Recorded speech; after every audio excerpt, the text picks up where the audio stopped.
Aquellos que no conocen la historia están destinados a repetirla. Todos conocemos la Revolución Francesa, ¿no? Los monarcas y la nobleza abusaban del pueblo y este se levantó gracias a la burguesía, y eso acabó en un cambio global de la sociedad y el fin de la monarquía en Francia. Un sistema de poder entero, el cual era cerrado y concentrado en unos pocos, cayó como el plomo. ¿Os suena, verdad? El K-pop es igual. Todo el poder está concentrado en unas pocas empresas, las cuales son CJ ENM, Kakao, SM Entertainment, HYBE y YG Entertainment. Muchos os preguntaréis, JYP Entertainment también forma parte de este grupo de las 4 agencias más grandes. Deberían estar allí también, ¿no? Sí y no, pero en realidad no. Esto lo responderé después. En resumidas cuentas, el K-pop quiere cambiar, pero aquellas empresas que son dueñas del sistema no quieren que cambie. Acordaros muy bien de este último detalle. Empecemos haciendo un pequeño recordatorio de la mala industria que creó en SM Entertainment y empeoró HYBE. Resumidamente, SM Entertainment fue una de las primeras en consolidar el modelo de industria K-pop tal y como la conocemos hoy, altamente competitiva y controlada. Su sistema de entrenamiento, conocido como Idol Factory, forzaba a los artistas a entrenar por años bajo condiciones muy estrictas y con muy poca libertad personal. Los contratos eran abusivos, con cláusulas que favorecían a la empresa y dejaban a los artistas casi sin derechos.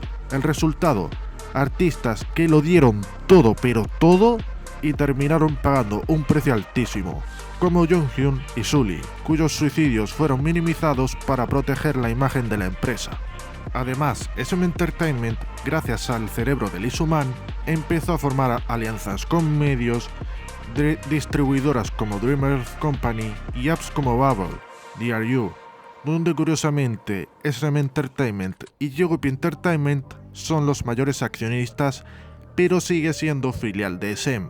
Sin embargo, todo esto empezó a pasarle factura. Artistas, empleados e incluso directores creativos se iban. Entre 2019 y principios de 2022, SM comenzó a tambalearse y JYP Entertainment tomó la delantera con su estrategia JYP 2.0. Con esta estrategia, JYP debutó a ITZY, Stray Kids, Nichio y NMIXX, logrando hitos históricos en la industria. ITZY se convirtió en el debut más grande e importante de su tiempo, poniendo a JYP en el mapa global. Stray Kids junto con BTS se posicionó como uno de los grupos más relevantes del mundo. Nichio con más de 300 millones de reproducciones en su predebut hizo que JYP fuera intocable en Japón. Y NMIXX, bueno, hizo historia, pero como el peor debut de una empresa grande. Durante estos años la competencia fue dura, pero también trajo más variedad y mejor trato para los artistas al estar liderada por una empresa que priorizaba la calidad sobre la cantidad. Pero entonces llega HYBE. HYBE no solo compró discográficas importantes, sino que también se adueñó de una parte de YG Plus, una de las distribuidoras más grandes e importantes, y cerró VLive para imponer su red social Weverse. HYBE no quiere liderar la industria, quiere poseerla. Ahora mismo genera más ingresos que las otras 3 grandes agencias tradicionales combinadas. El grupo que realmente puso a HYBE en el mapa no fue BTS, fue New Jeans. El problema es que este éxito vino acompañado de escándalo tras escándalo, supuestas condiciones deplorables cuando eran trainees, problemas legales entre su creadora y HYBE, y New Jeans queriendo irse de la propia empresa. En 2025, la industria está más competitiva y corrupta que nunca. Las discográficas pequeñas se extinguen. SM Entertainment perdió su identidad para sobrevivir. JYP sigue buscando estabilidad pero sabe hacia dónde va. Y HYBE se aferra al monopolio y a los medios tradicionales. Y luego está Bang Si-hyuk, el hombre que muchos llaman entre comillas visionario, no se merece mi respeto. Ha esquivado la ley no una, sino 2 veces, y su empresa está siendo investigada por posibles encubrimientos, entre muchísimas cosas. Entre los casos, el más grave, la muerte de un empleado atribuida a una enfermedad personal.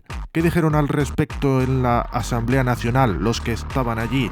Sí, así es como suelen hacerse los encubrimientos. La muerte se atribuye a algo personal y luego se encubre de acuerdo con la familia. Así funciona Hype. Así funciona Banshee Hyuk. Esto es el K-pop en 2025. Bienvenido.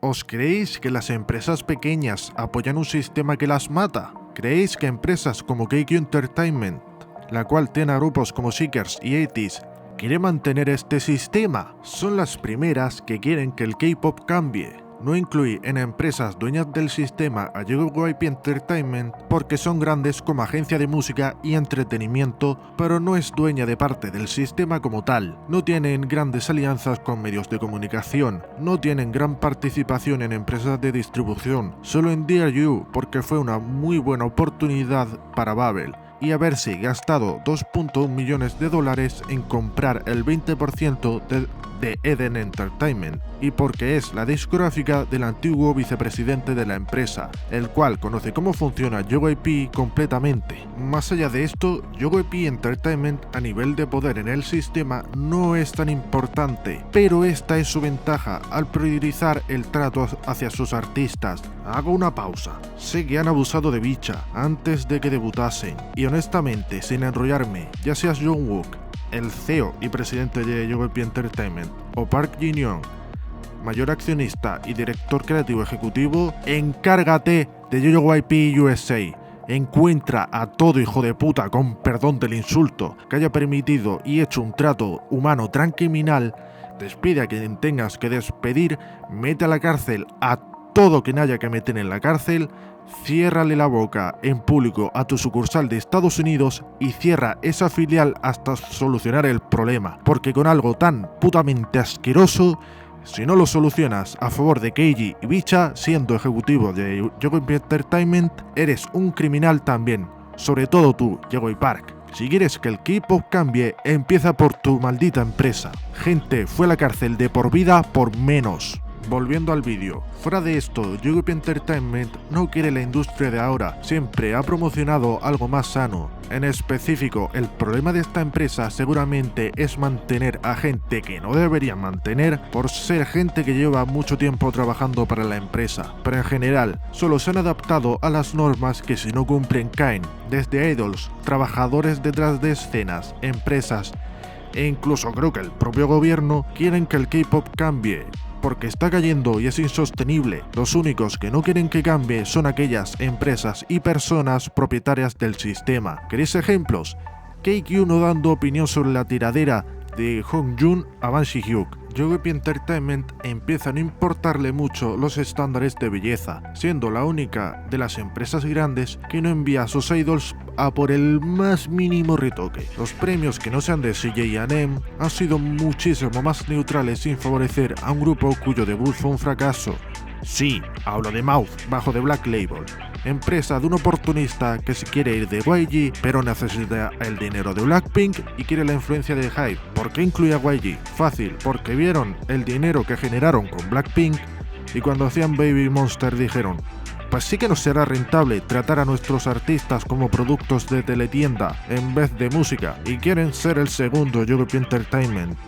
Creo que mi mensaje se ha entendido, pero cuidado con el K-pop, te puede matar.